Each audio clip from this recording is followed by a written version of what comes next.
Salut à tous, bienvenue dans cette nouvelle vidéo sur Azure Data Architect.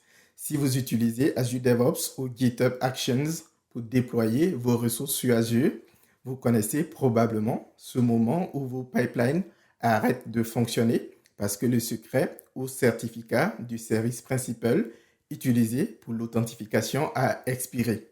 Dans cette vidéo, nous allons voir une approche simple, élégante et surtout très puissante pour sécuriser vos pipelines sans aucun secret à gérer. En effet, nous allons parler des Workload Identity Federation ou fédération d'identité pour les charges de travail, une fonctionnalité qui permet enfin de dire adieu aux secrets dans vos pipelines CI/CD. Alors, prêt à simplifier votre quotidien et à fiabiliser vos pipelines Azure DevOps? Allez, c'est parti. Voici Alice, elle est Data Engineer. Elle automatise ses déploiements sur Azure grâce à des pipelines dans Azure DevOps. Ces pipelines se connectent à Azure en utilisant un service principal. C'est une approche classique et bien connue.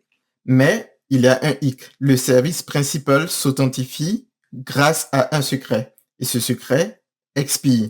Autrement dit, si Alice oublie de renouveler à temps le secret, son pipeline risque de tomber en panne. Un petit oubli et c'est l'incident assuré. C'est là que la fédération d'identité entre en scène. Elle permet au pipeline de s'authentifier sans secret de manière sécurisée et éphémère en s'appuyant sur l'identité d'Azure DevOps. Comment cela fonctionne concrètement? Tout commence avec le pipeline créé dans Azure DevOps. Ce dernier, donc Azure DevOps, dispose de son propre système d'authentification, ce qui lui permet de générer un jeton d'identité pour le pipeline. Quand le pipeline a besoin d'accéder à Azure, il demande ce jeton à Azure DevOps. Une fois obtenu, il le présente au service principal configuré dans Microsoft Entra ou dans Azure AD. Ce service principal a été paramétré au préalable pour reconnaître et accepter les jetons émis par Azure DevOps. Il vérifie que le jeton est valide et provient bien d'une source de confiance. Si tout est conforme, le service principal autorise le pipeline à accéder aux ressources Azure. Et ce, sans mot de passe ni secret stocké. Alors, ça suppose bien sûr que le service principal lui-même ait déjà des droits sur Azure. Et ce mécanisme ne se limite pas à Azure DevOps. Il fonctionne avec GitHub, des applications SaaS ou même d'autres clouds publics comme AWS ou GCP. Le seul prérequis, c'est que le système appelant, le pipeline ou l'application soit capable de fournir un jeton OpenID Connect. Si tel est le cas, alors il peut s'authentifier auprès du service principal et interagir avec des ressources dans Azure sans mot de passe, sans secret et sans rotation manuelle. Et côté Microsoft Entra ou Azure AD, la fédération d'identité ne se limite pas aux services principals. On peut aussi l'utiliser avec une Managed Identity de type User Assigned. Si vous ne savez pas ce que sont les Managed Identities, je vous renvoie à mes précédentes vidéos. Le choix ici dépend de plusieurs facteurs, vos besoins opérationnels et surtout votre niveau d'accès dans Microsoft Entra et ou Azure.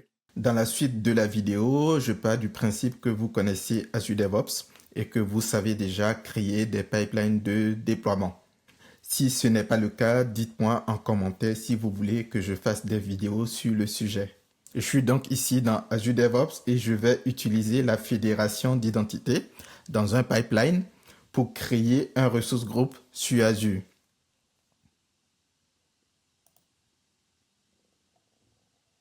Ici, dans les paramètres du projet, je vais créer un service connection.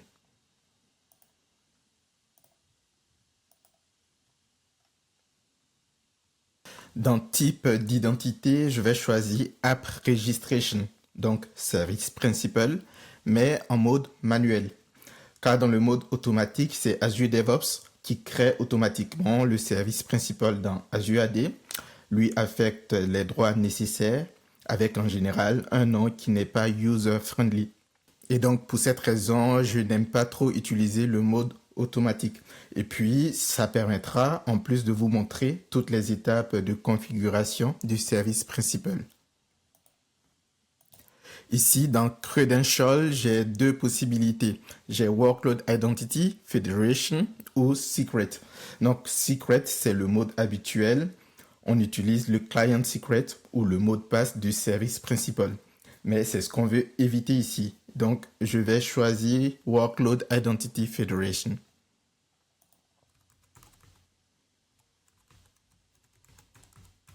Ici, il faut donner un nom au service connection. Ici, on veut se connecter au cloud public Azure, c'est très bien. Ici, il me faut maintenant l'ID du tenant auquel appartient le service principal qu'on va utiliser. Pour cela, je vais ici dans Azure AD et je vais recopier l'ID du tenant que je viens coller ici. Ici, je retrouve deux informations très importantes, mais on y reviendra tout à l'heure. Ici, le scope est au niveau souscription, c'est très bien. Ensuite, il me faut ici l'ID et le nom de la souscription dans laquelle je veux créer mon ressource groupe. Pour cela, je vais ici dans Azure et au niveau des souscriptions, je retrouve la souscription qui m'intéresse et je vais recopier ici l'ID de cette souscription. Et le nom ici, alors ça peut être le nom que vous avez ici dans Azure, donc Profichat Lab, mais vous pouvez mettre un autre nom. Ça permet juste pour vous ici dans Azure DevOps d'identifier la souscription. Donc ici, je vais remettre le même nom.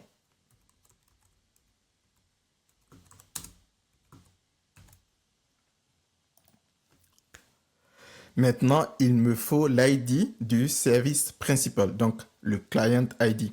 Seulement que pour le moment, je n'ai pas encore créé le service principal dans Azure AD. Et donc, ici, on va aller dans Azure AD et je vais créer le service principal.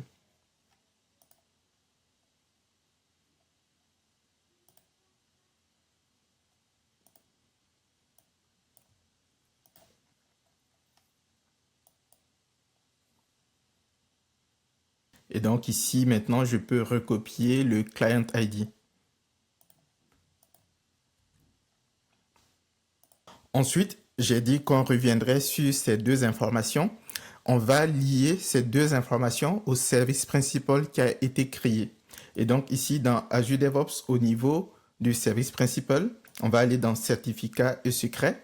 Et donc ici, au lieu de créer un secret pour ce service principal, on va plutôt aller dans Federated Credentials. Et ici, je vais créer un credential.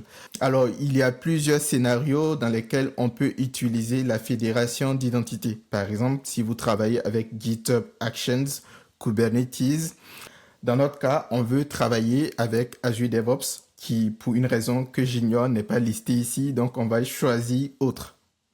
Ici, dans Issue, je vais recopier l'information ici et que je vais venir coller ici.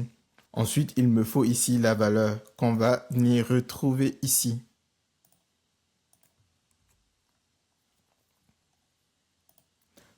Ici, je peux donner un nom à mon credential que je vais appeler Azure DevOps.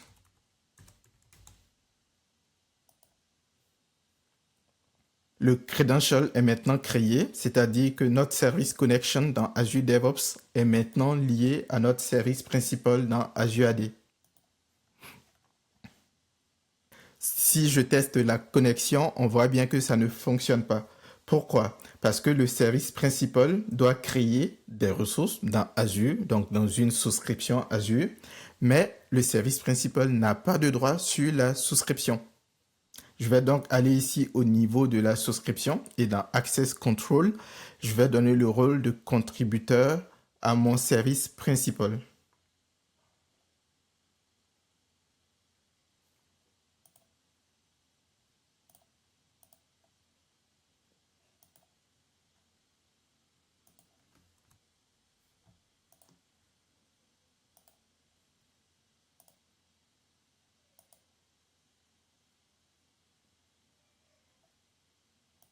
Si je reviens ici et que je teste la connexion, maintenant ça fonctionne. Et donc maintenant, le service connection est créé et donc on va pouvoir l'utiliser dans un pipeline pour créer un ressource groupe dans Azure. J'ai ici un repo Git dans lequel j'ai déjà créé un pipeline YAML.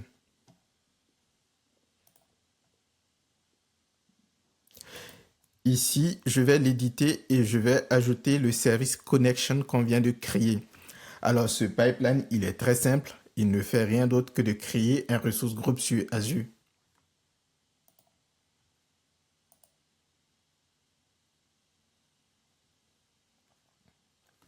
Maintenant, on va pouvoir l'utiliser dans un pipeline de build.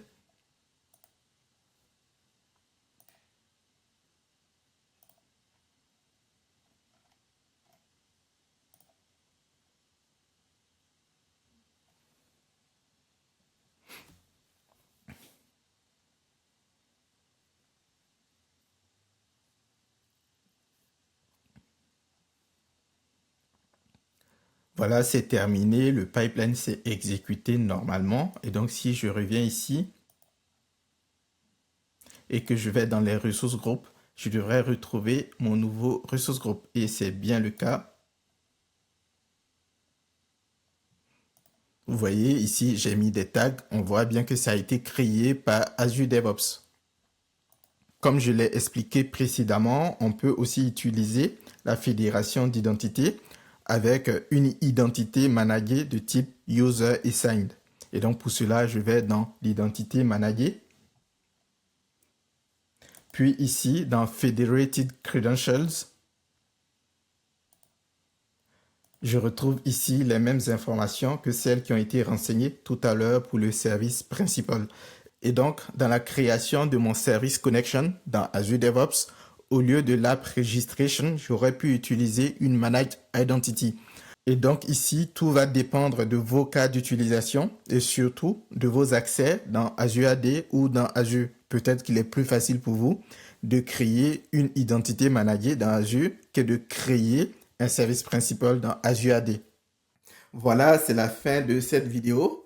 Maintenant, vous savez ce que sont les Workload Identity Federation et comment les utiliser pour sécuriser vos pipelines Azure DevOps ou GitHub Actions. Si cette vidéo vous a plu, vous pouvez la liker et la partager autour de vous. Si vous avez des questions, vous pouvez les poser en bas dans la zone de commentaires. Et surtout, abonnez-vous à la chaîne pour m'encourager à réaliser de nouvelles vidéos. Et quant à moi, je vous dis à bientôt sur Azure Data Architect. Allez, salut!